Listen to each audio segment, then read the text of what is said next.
महाराष्ट्रभरात स्थानिक स्वराज्य संस्थांच्या निवडणुका लढलेल्या सर्व उमेदवारांचं प्रशिक्षणाची शृंखला ही सुरू केलेली आहे आणि आज कोकणापासून याची सुरुवात होत आहे। ज्यांनी आमचा सिम्बॉल घेतला, जे पंजा घेऊन लढले, अशा सगळ्यांचं प्रशिक्षण अर्थात संघटना बांधणीच्या अनुषंगाने आम्ही पुढे निघालेलो आहोत। या पूर्ण शिबिरामध्ये नेतृत्व विकास आणि जी काँग्रेसची आणि संविधानाची जी विचारधारा आहे त्या अभिरूप भारत निर्माण करणं या दृष्टिकोनातून देखील संकल्प आम्ही घेणार आहोत।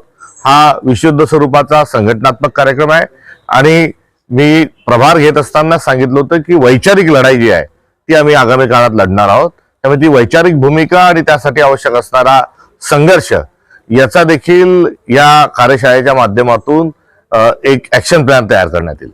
किती जिल्ह्यांचं हे शिबिर असणार आहे? संपूर्ण कोकणाचे, पालघर पासून तर सिंधुदुर्ग पर्यंतच्या ज्यांनी निवडणूक काँग्रेसकडून लढली अशा सगळ्या नगरसेवकांच्या उमेदवारांचं प्रशिक्षण या ठिकाणी आहे। काँग्रेसमध्ये गेल्या 2 निवडणुका झाल्या, नगर परिषद, झेडपी, पंचायत समिती फारसं येत म्हणजे नाही जवळपास, कारण पंचायत समिती, जिल्हा परिषदला आमच्या रत्नागिरी सिंधुदुर्गात तर काय संपूर्ण बरोबर आहे। आम्ही आघाडीच्या राजकारणामध्ये बऱ्याचदा आम्हाला थांबावं लागलं, कारण आघाडी युती ही अपरिहार्यता भारताच्या राजकारणात सर्वसाधारण 99 पासून बघायला मिळते आणि तशा परिस्थितीत आम्ही लढत नाही म्हणून संघटना बांधणीकडे आमच्या कुठेतरी मर्यादा आल्या आणि संघटना बांधणीत मर्यादा आल्या म्हणून आमच्याजवळ उमेदवार नव्हते।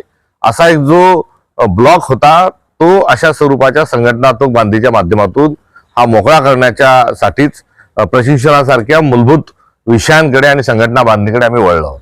सर, केजरीवाल त्यांची निर्दोष मुक्तता झालेली आहे, काय सांगाल या संदर्भात? या त्यांच्या निर्दोषत्वाच्या अनुषंगानं सरकारनं राजकीय विरोधातून एकामागे एक सर्वपक्षीय सर्व विचारधारेच्या त्यांचं न जमणाऱ्या लोकांना जेलमध्ये जे टाकलं गेलं आणि लोकशाही कशी डुबवली याचं ते एक उदाहरण आहे।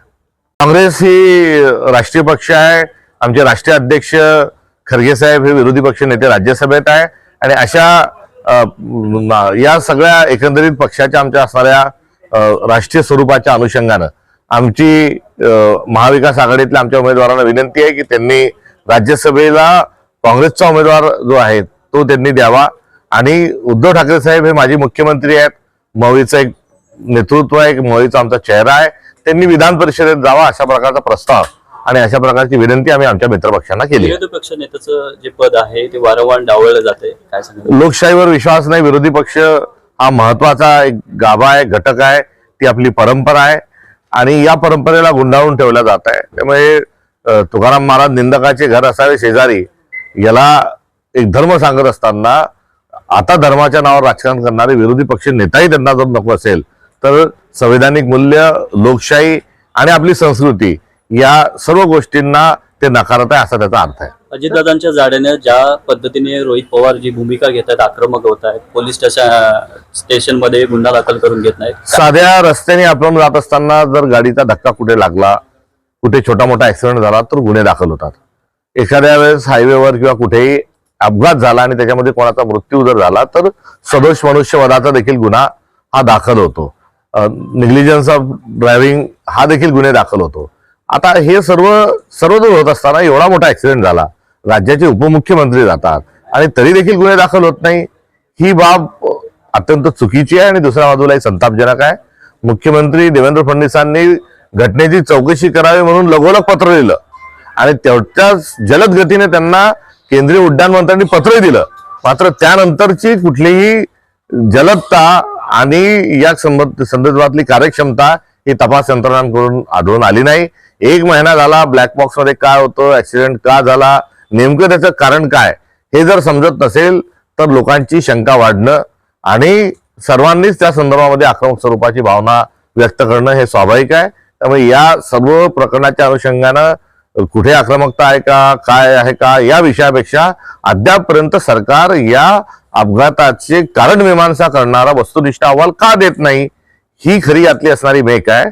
वेगवेगळ्या ठिकाणी सर्वांनी चौकशीची मागणी केली आणि ही मागणी करत असताना त्यांच्या पत्नी उपमुख्यमंत्री यांनी देखील सीबीआयची चौकशी करावी असं सांगितलं, मुख्यमंत्र्यांनी सीआयडीची चौकशी केली। आता सीबीआयची चौकशी मागितल्यानंतरही का होत नाही, तेव्हा कुठेतरी आता बरंच पाणी मुरतंय असं यातून एक अर्थ निघत असताना यात सीबीआय माध्यमातून चौकशी व्हावी आणि सुप्रीम कोर्टाने थेट यावर लक्ष ठेवावं अशी आजची एकंदरीत परिस्थिती आहे. ताज्या बातम्या बघण्यासाठी राजसत्ता न्यूज चॅनलला लाईक करा, शेअर करा आणि सबस्क्राईब करायला विसरू नका.